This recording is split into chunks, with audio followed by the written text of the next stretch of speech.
All right, let's look at the second type of polymers there called condensation polymers.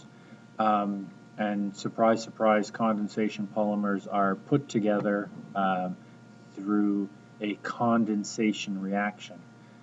So when the monomers are put together, water will be released. If water is going to be released, you guys are pretty smart. Um, Probably going to have some molecule here, and thinking to yourself, what would I have sticking off here and here so that I can in the end get water being released? And the answer is I often have an OH group and an OH group here, um, so that I can grab that guy and that guy to make water and then start putting things together. And we'll see an example down below. Most condensation polymers are copolymers, which means they have two different monomers. Not all polymers are made of one monomer, or called one monomer is called a homopolymer.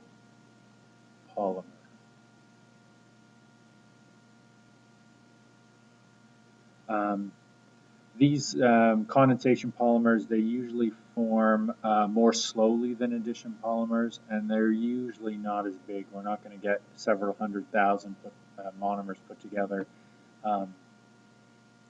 and with molar masses over 1,000,000. An example of a condensation polymer is polyester. Okay? So polyester is made of two different monomers. There's this guy, a benzene ring with two carboxyl groups sticking off opposite ends of the benzene ring.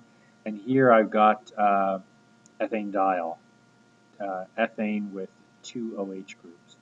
I heat this guy up, a triangle. Anytime you see a triangle above an arrow, it means I need some heat. And because I'm going to be putting lots of these guys together, instead of writing like plus H2O being made here, they just put minus H2O underneath the arrow and it's being made. And so what's going to happen here, looking over at these guys, this OH is coming off, and that H, yes, and then this carbon is going to bond here. It's going to be unhappy. And then this H is coming off, and the next OH is coming off, and then they join on. So what I'm getting here is I'm getting a benzene ring with a C double bond O. So I'm getting a benzene ring with a C and a double bond O. And then I'm immediately going to attach, this guy's gone, this is gone. I'm going to attach to an O. Oh, there it is. And then a couple of carbons. Yes. And then I'm going to have another O. But I didn't draw an O here. I think I made a boo-boo. Yeah, I made a boo-boo here. I need another O right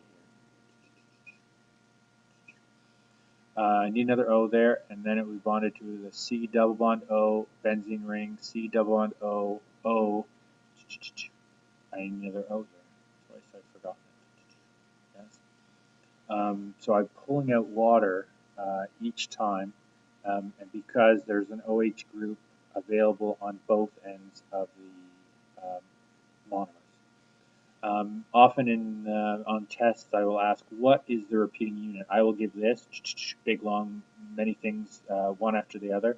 You have to circle what is actually repeating here. And in this case, it would be this. I would pick something that looks different, and the benzene ring kind of jumps out, so I put my first bracket or parentheses there. There's my benzene ring. That's still new, that's still new, that's still new, that's still new. Wait, benzene ring, hold on a second. I've gone too far. I don't only want one, so then I would put the other end bracket there.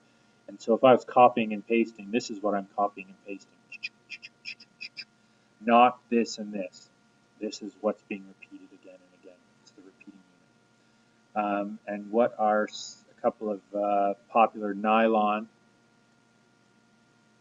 is a condensation polymer.